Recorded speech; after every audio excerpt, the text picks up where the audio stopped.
근데 아직까지 학습장애는 저희가 진단을 할 수가 있지만은 이게 어떤 정말 구체적으로 도움이 연결되기까지는 아직까지는 그건 충분치 않은 것 같습니다. 그래서 조금 더 이런 법적인 시스템에 대한 관심을 좀 갖고 여러분들 조금 그런데 더 좀 직접 국회의원 하실 거는 뭐 아니시지만은 어떤 그런 시스템에 좀 더 관심을 갖고 그런 일을 하시는 분들이 조금 더 이렇게 관심을 가질 수 있도록 계속 조금 여러 가지 활동을 하는 거는 상당한 의미도 있고 직접 아동들한테 도움을 줄 수 있는 방법이 아닌가 이렇게 생각을 했습니다. 네. 제가 준비한 건 여기까지고요. 네. 약간 불을 켜주셔도 될 것 같아요. 거의 답을 쓰지 못해요. 그게 왜 그런지 잘 모르겠어요. 연습을 해서 분명히 같은 걸 했는데 똑같은 거를 못한다고 그랬을 때는 사람이 이게 기계가 아니기 때문에 기계라면 항상 어디든 똑같아야 되거든요. 이 감정적인 게 많아서 불안도가 증가하는 경우는 못하는 경우도 있어요. 그러니까 내가 이걸 잘 못한다 이런 생각 선입견이 있으면은 어찌보면 그걸 먼저 줄여주는 게 가장 중요하고요. 그게 많은 상태에서는 일단 긴장되는 거죠. 마음이 떨리니까 우리가 왜 너무 긴장하면은 시험지 보면은 하나도 안 보이는 경우 혹시 경험해 보신 적 있어요? 너무 긴장했었을 때 하나도 안 보이잖아요. 그리고 읽어도 무슨 말인지 모르고 읽어야 되고 이런 경우들이 있는데 좀 긴장도 때문에 그럴까 하는 게 많죠. 실제 완전히 습득을 한 건데도 그거를 못한다고 했어요. 이제 그런 것들을 조금 짚어봐야 되겠죠. 그래서 어떤 경우에는 집에서 그런 거 많이 좀 이렇게 푸시하시는 분이세요? 아니면은 그렇지 않으십니까? 푸시는 안 하고요. 그냥 공부만 같이 하거든요. 그러니까 저는 아이한테 시험에 대한 결과를 별로 신경 쓰지 않고 과정만 중시한다 이렇게 얘기를 하는데 아이가 그 일기장애 쪽인 것 같은데 이해력이 너무 부족하다 보니까 제가 가르쳐준 그대로 문제가 나오지 않고 선생님이 중간에 뭐 표시 몇 개 바꾼다든가 아니면 단어가 몇 개 다른 게 들어가면 이제 이게 그걸 묻는 건지 모르는 것 같아요. 그러니까 이제 뭐에 대해서 예를 들면은 직업을 선택하는 기준 3가지가 뭐냐 하면 이렇게 해서 이제 제가 문제를 만들어서 가르쳐주면 애가 이렇게 이해를 하고 외웠다가 시험에는 직업을 결정하는 이유를 쓰시오. 가로놓고 3가지 이렇게 하고 이제 그 뒤에 뭐가 이렇게 들어가는 상태로 문제가 나오면 이게 그 문제인지 이해를 잘 못하더라고요. 이해를 정말 못하나요? 엄마가 똑같이 문제를 내시고? 아니 그러니까 제가 낸 문제일 때는 쓰는 답을 시험 문제 조금만 다르게 문제 형식이 바뀌거나 단어가 몇 개가 달리 나오면은 그때는 이게 그 문제였는지를 잘 모르는 거예요. 그러니까 정말 모를 수도 있겠고요. 그러니까 몰라서 그런 경우다 그러면 정말 굉장히 다양하게 공부할 수밖에 없고요. 또 한 이유는 아까 말씀드린 것처럼 엄마랑 한 게 안 나오면 일단은 이게 불안도가 올라가는 거죠. 그래서 그 다음에는 생각이 안 나는 거죠. 근데 이제 엄마랑 할 때 이렇게도 해보고 저렇게도 해봤는데 둘 다 하더라. 그거는 이제 편하니까 하는 것들인데 그러니까 어떤 응용이 안 된다는 거잖아요.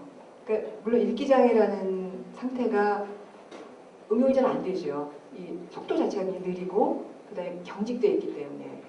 근데 그 많은 경우에서는 그걸 또 가속화해 주는 게 그 불안도라고 돼 있어요. 그러니까 본인이 조금 더 생각해 보면은 전혀 못하지 않을 건데 이제 그 순간에 이제 이게 잘 보이지 않게 될 가능성도 있죠. 그러면 엄마가 과정 중심으로 아이한테 불안도를 낮춰주는 것 이외에 다른 방식으로 엄마가 아이를 볼 수 있는 것들이에요? 너무 불안도가 심하면 우리가 약물 치료 같은 걸 권유드리기도 해요. 정도를 봐서 그거는. 왜냐하면 그 자체가 다른 많은 기능에 영향을 주고 있고 그것 때문에 조금 더 아이가 더 뭔가 성취감을 가질 수 있을 텐데도 못한다 그런 게 필요할 수가 있겠고요. 그래서 이렇게 일단은 벌써 근데 많이 학습이 돼 있죠. 지금 몇 학년이세요? 4학년이요. 그러면은 그래서 몇 년 동안 이제 어찌 보면 시험을 계속 보면서 본인이 그렇게 좀 안 됐던 걸 아마 경험했었을 것 같은데 글쎄 일단은 다양하게 해보는 건 한 가지 방법일 수는 있죠. 그러니까 이 연습을 하실 때 이건 제 영역은 아니지만은 연습을 할 때 아이가 조금 일정한 틀 말고도 조금 자꾸 응용할 수 있는 틀을 좀 시험해 본다든가 해서 조금 바꿔보는 거, 유연도를 줄 수 있는 걸 연습하는 거 일단 필요하실 것 같고요. 그러니까 조금 더 시간을 걸리시겠죠.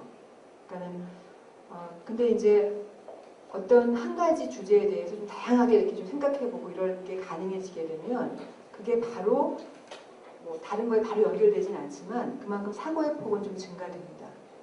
축적이 되면 조금 더 응용하는 게 더 나아질 수 있는 부분이죠. 그러니까 시간은 많이 걸리시죠.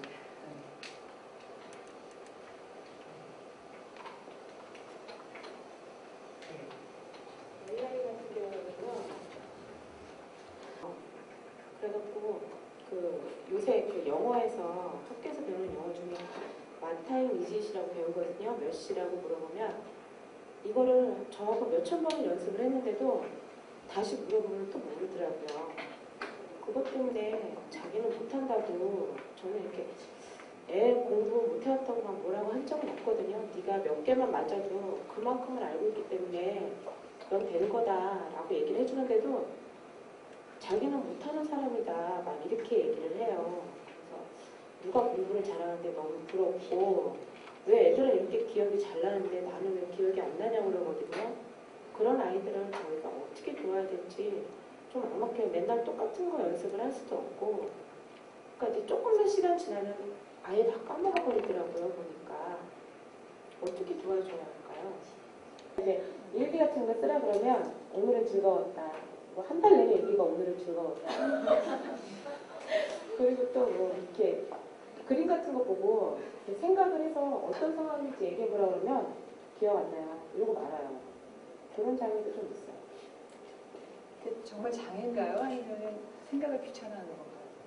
제가 볼 때는 귀찮아하는 것 같은데 글쎄요, 잘 모르겠어요. 전혀 낮에 있었던 일조차도 생각을 못하고 좀 전에 밥 먹었을 때 반찬 내용도 기억을 못해요. 그건 좀 다른 것 같은데요. 습장이 아니에요? 습장애가 아닌지는 모르겠는데요. 그거는 학습 장애의 고유한 특성만은 아니거든요. 그러니까는 대부분 그런 친구들 보면은 귀찮아하는 게 많아서 예를 들면 점심 뭐 먹었냐 하는 거는 학습 장애가 있어도 그건 다 알아요. 네, 근데 생각하기가 귀찮은 거죠. 그러니까 조금 어떤 집중력의 문제일 수도 있고, 그러니까 집중력이라는 게 집중만 못하는 게 있는 것이 아니라 생각을 깊게 하는 걸 싫어해요. 피곤해하고. 그래서 자기가 좋아하는 건 하지만은 뭐 누가 물어보면은 그걸 우리가 되짚어 생각해야 하잖아요. 너 뭐 먹었냐? 예를 들면 너 뭐 라면 먹었냐? 그럼 그건 쉽죠. 예스 노우면 되니까. 근데 너 뭐 먹었어? 그러면 내가 뭐 먹었나 생각을 해야 되거든요. 그래서 이게 우리가 정신적 에너지가 쓰여져요. 그걸 안 하려고 하는 게 특성이거든요. 근데 혹시 만약에 산술자네다 그러면은 사실은 파타임 이진 나우 이런 거는 조금 언어적인 작업이잖아요. 제가 예를 들어준 건요. 네. 수학 같은 거 할 때도 금방 가르쳐준 거 금방 잊어버려요. 똑같은 문제, 투시하나 들으면 똑같은데도 못해요. 구구단, 여기 보니까 구구단도 잘 못 외워서요. 7 곱하기 9하면 7단위, 7일부터 다 외워가지고 63 이러거든요. 그거는 뭐 관련이 있을 수 있는데요. 조금 어떤 단기기억적인 문제가 있을 수도 있고, 아까 말씀드린 것처럼 그런 어떤 주의력적인 문제 때문에 신중하게 안 하는 거죠. 그냥 시키니까 하긴 하지만은 우리가 이렇게 마음에 담아두고 있지 않으니까 우리가 왜 조금 이렇게 관심을 갖고 한 거는 더 오래 기억하는데 그냥 어쩔 수 없이 들은 것들은 뭐 우리들도 다 금방 잊어버리지 않습니까? 그럴 가능성도 조금 고려해봐야 될 것 같은데요. 학습장애인 건 그건 조금 정기적인 검사를 해봐야 되니까 어떤 경우에는 이 주의력 장애만 있어도 그런 어떤 아까 질적인 그런 게 없으면서 양적으로 떨어지는 경우가 있거든요. 근데 보면은 우리가 학습이라는 건 기본적으로 주의를 기울이지 않으면 못하잖아요. 금방 잊어버리고 그다음에 생각 안 난다고 이런 것들이 많죠. 그러니까 한번 그거는 꼭 보셔야 될 것 같은데요. 네. 학습장애인지 아닌지 그거는 이게 적절하거든요. 지금 현재 ADHD 약물을 복용하고 있는데 혹시 이런 약물 용량을 좀 늘리면 그런 데 도움이 되지 않을까 이런 좀 적절한지 모르겠어요. 질문이. 적정하세요. 그래야지만 효과를 더 충분히 볼 수가 있습니다. 약을 쓰는데 그냥 괜히 좀 그냥 쓰는 동안 쓰게 되면 안 쓰니만 못하는 경우도 많아요. 그러니까 그 아동의 연령이라든가 여러 가지 뭐 체중에 비례해서 적정 용량을 쓰는 건 중요하고 실제로 용량이 더 필요한 경우에 증량되었을 때 도움되는 경우가 많이 있죠. 그러니까 이게 어떤 강도 조절을 좀 해주기 때문에 네. 그 단기 기억은 관련되는 경우가 많아요. 그 주의력 문제하고.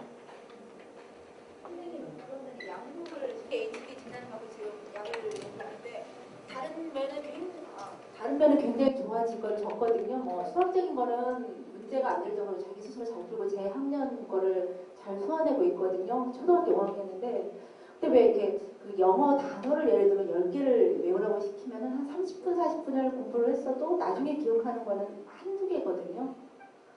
그래서 그거는 향상이 안 되는지 지금 다른 면에서는 뭐 국어적인 것도 그렇게 아주 이렇게 떨어지지는 않는데 하여튼 수학적인 면에 비해서는 그 언어적인 면은 좀 떨어지는 편이거든요. 근데 영어에서 그 단어를 외운다든지 이러면 똑같은 부분을 또 다시 반복해도 그 부분은 그대로 틀리는 경우가 굉장히 빈번해서 그게 제가 굉장히 평소에 많이 공부했었거든요. 그거는 괜찮은데요.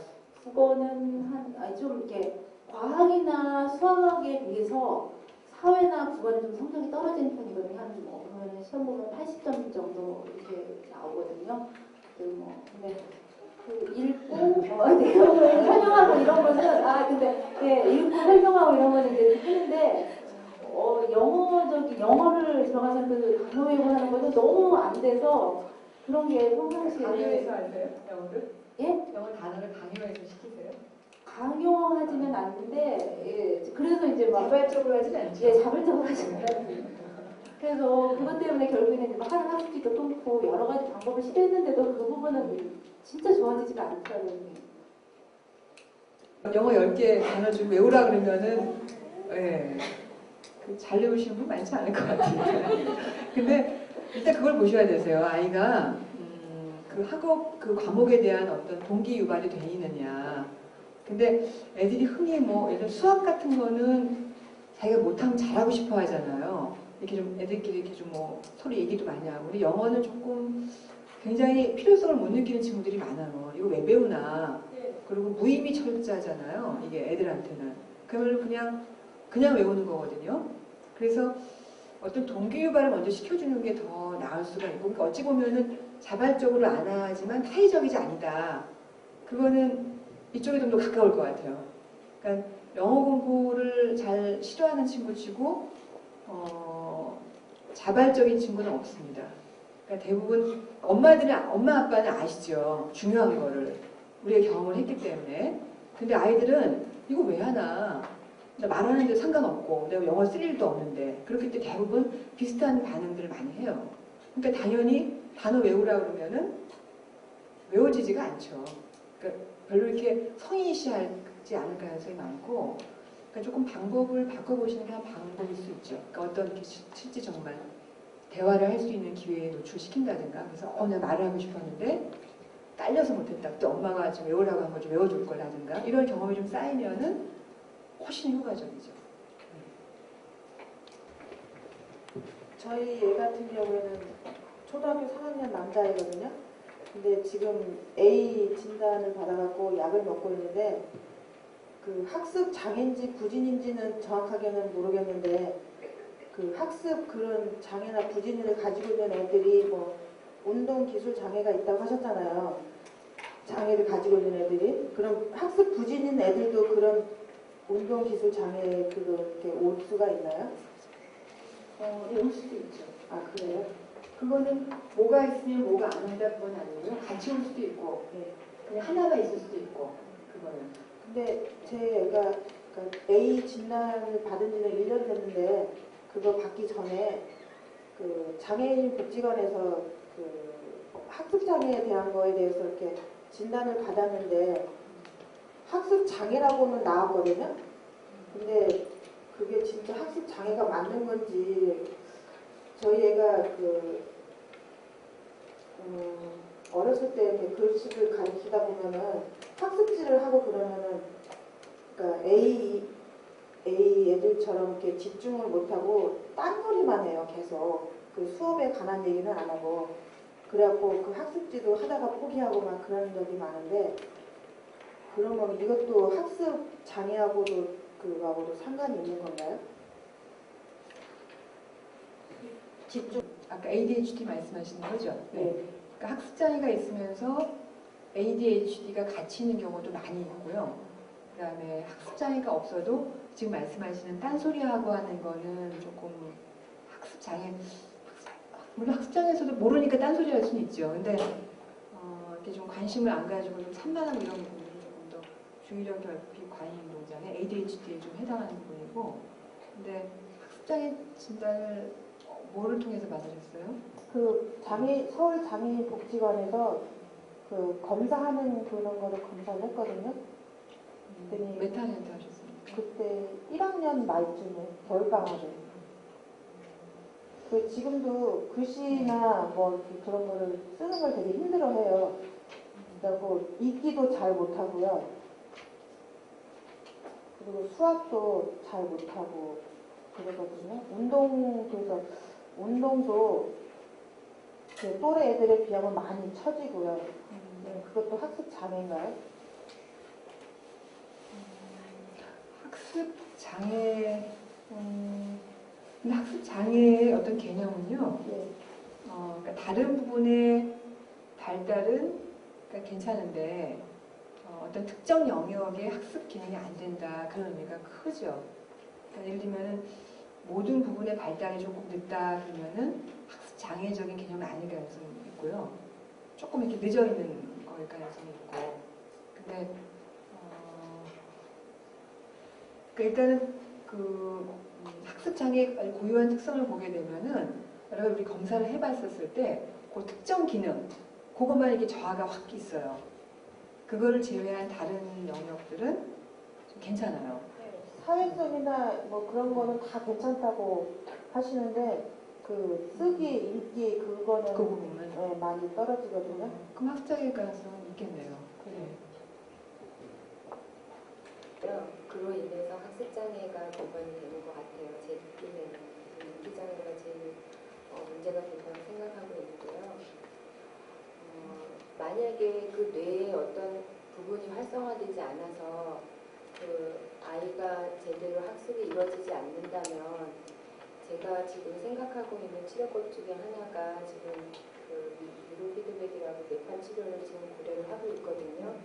제가 왜 어려운 질문이라고 말씀드렸냐면 저는 그냥 선생님의 개인적인 의견을 듣고 싶어요. 왜냐하면 병원에서는 그 치료가 아주 효과가 없는 건 아니고 그 어느 부분에서는 효과가 분명히 있다고 해서 저한테 권했고요. 저는 결정하는 건 아무것도 없지만 많은 분들이 그 치료를 받아보거나 주변에 그 치료에 대해서 이야기를 듣고 경험했던 사람들의 이야기는 전혀 상관이 없는 치료다 이렇게 얘기를 하고 있거든요. 그러니까 효과가 없다는 식으로 말씀을 많이 해주셨어요. 그러니까 저는 지금 어떤 말이 저한테 더 적정한지 잘 모르겠거든요.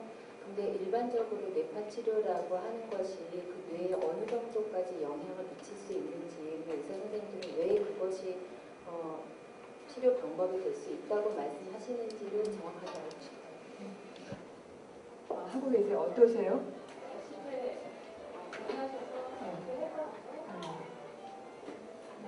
저희 아이가 분명히 조금도 집중을 못했었어요. 했는데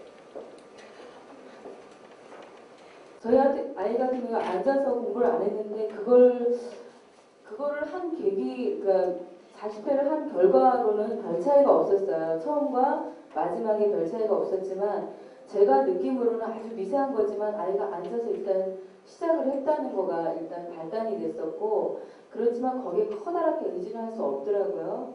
그래가지고 이제 다른 사람들은 더 오래 많이 한 사람도 있기는 한데 그 아이가 얼만큼의 그걸 갖고 있느냐에 따라서 효과를 본 사람도 있고 안 본 사람도 있기 때문에, 그 저희도 뭐 전혀 안 봤다고 할 수도 없고, 그렇기 때문에 막 굉장히 좋다라고 하기도 그렇고 또 안 좋다고 하기도 그렇고 그런 입장이에요. 그때도 끝나신 거예요? 네. 이렇게 근육으로 이렇게 나타나거든요. 걔가 집중하면 그게 지나가요. 근데 그게 집중을 안 하면 못했는데 제가 인식할 수 있는 하나의 계기가 된 게 이게 하나가 지나려면 1초는 그걸 보고 있어야 되는데 1초도 안 보고 있는 거예요, 아이가. 그래서 아, 우리 애가 1초도 안 되는 집중력을 갖고 있구나 하는 것도 있었고 어느 면에서는 완전히 없다고도 못하겠더라고요. 또 지금 시행하고 계신 분 계세요? 제 친구한테 폭발은 별로라고. 네, 맞아요. 아니. 1회당 5만 원이. 네. 6개월 이상이고. 잘 안 들리는데 뭐라고 하셨어요? 6개월 이상 해. 저기 1회당 5만 원 얘기하고요. 보통 이제 효과를 보려면 1년 이상 해야 된다라고 그렇게 얘기하는데 그러면 옆에 깨지는 거잖아요. 네. 근데 효과는 있을지 말지 그거는 의문이고. 그러니까 시도하기가 어렵죠. 예. 그 뉴로 피드백은 최근에 많아졌죠. 네. 네, 많아졌는데 뉴로 피드백은 미국이나 캐나다에서는 많이 시행이 되는 어떤 치료법이라고 얘기되는데, 근데 아까 잠깐 제가 다른 자리에서 말씀 나눌 기회가 있었었는데, 이게 의학계보다는 어떤 조금 의학 이외 다른 분야에서 더 많이 진행이 되는 치료 방법 중에 하나죠. 근데 이 뉴로 피드백이 일단 기전은 어떤 건가 하면은 우리 뇌에 많은 파들이 있어요. 뭐 늦은 파, 뭐 이렇게 집중하는 파, 많은 파 종류가 있거든요. 그러니까 예를 들면 우리가 이렇게 멍한 상태에 있거나 그럴 때 많이 나오는 파가 있어요. 그러니까 느리게 나오는 파인데, 그 다음에 바짝 집중을 할 때 나오는 또 파가 있어요. 그 공통적으로 누구나. 그래서 그 멍한 상태에서는 그 집중하는 파가 나올 수가 없어요. 그 다음에 집중하는 상태에서는 멍한 파, 굉장히 느린, 우리가 이제 서파라고 얘기하는데, 이렇게 뇌파를 이렇게 찍어보면 굉장히 느린 파들이 이렇게 있어요. 그러니까 이게 1초에 몇 번을 왔다 갔다 하냐 보는 건데, 그래서 보기에도 이렇게 뭐 느려 보이잖아요. 근데 집중하는 파들은 좀 더 이렇게 빨라요, 이렇게. 그러니까 뭔가 이렇게 똘똘해 보이죠, 이런 것들이. 그러니까는 그런 파의 이 어떤 차이가 있는데, 예를 들면 전두엽에서는 어떤 파가 많고, 뭐 이런 일반적인 통계들이 있어요. 그리고 이제 평상시에는 뭐 전두엽에서는 어떤 파는 멍한 상태에 있다가 뭘 과제를 수행하게 되면은 바짝 바뀌어야 된다, 이런 것들이 있거든요. 근데 이제 이런 뇌 기능을 찍어보게 되면은 이 주의력 문제가 있는 친구들은 그 분포도가 굉장히 일관되지가 않습니다. 그러니까 전반적으로 이렇게 멍한 파가 많아요. 그리고 그 멍한 상태의 파가 우리가 이제 뭘 과제를 수행할 때는 우리가 멍해 있다가도 깨어나서 해야 하잖아요. 근데 깨어나서 하는데도 멍한 상태가 그게 크게 바뀌지가 않아요. 그 무슨 얘기냐면은 일상생활에서 그러고 있다는 거예요. 항상 멍한 상태로 있다는 거예요. 그러니까 뇌파 상태가 그 상태니까 집중할 수가 없어요. 결국 뉴로 피드백은 뭐냐면은 여러 가지 그게 우리 단계에서 쓰이게 되는데 학습장에도 쓰고 주의력 결핍 과잉 행동장에도 쓰고 특히 외국에서는 뭐 어떤 경우에 자폐에서도 쓰는 경우가 있다고 그러는데 그러니까 그 외부적인 트레이닝을 통해서 그 각성 자기한테 부족한 전부 개인차가 있습니다. 자기한테 부족한 필요한 파를 증가시켜주는 거라고 보시면 돼요. 근데 그건 절로 되는 것이 아니라 자기가 트레이닝을 해야지 돼요. 그러니까 그 프로그램이 있어서 그 프로그램에서는 이제 게임 같은 거 많이 하죠. 그거 하실 때 보시면은 그게 뭐냐면은 그 게임을 진행을 하려면은 특정 뇌파가 나와야지 그 게임이 진행이 돼요. 요새 애들이 워낙 게임을 잘하니까. 근데 아무 파나 나와서는 안 되고 집중할 때 필요한 특정 범위의 집중파가 나와야지만 게임이 실패되지 않고 진행이 되는 거예요. 그러니까 아이는 게임을 하려면은 이거를 자기가 재밌는데 이걸 하려면은 집중하는 파를 자기가 만들어야지 돼요. 계속해서 머릿속에서. 그게 트레이닝이거든요. 그렇기 때문에 시간이 왜 걸리는가 하면은 외부에서 딱 주는 거는 그냥 단번에 되죠. 근데 트레이닝 하는 거, 아까 말씀드린 것처럼 우리 왜 팔 마비됐을 때 피는 훈련, 물리치료 이런 거 한 번 하갖고 안 되거든요. 수십 배 반복을 해요. 그런 것처럼 자기 원래 뇌파의 상태는 멍한 파예요. 근데 그걸 바꾸려니까 인위적으로 바꾸려니까 트레이닝이 필요하고 시간이 많이 걸리는 거죠. 그러니까 시간이 많이 걸리는 건 맞습니다. 근데 이제 이게 효율적이냐 하는 것들인 건데 보통은 우리가 이제 권유하게 되는 이유가 이 약물 치료를 일단 우선 많이 하잖아요. 근데 약물 치료도 효과가 100%가 아닙니다. 그러니까는 우리가 한 4분의 3 정도 보고 있거든요. 근데 우리가 그 이유는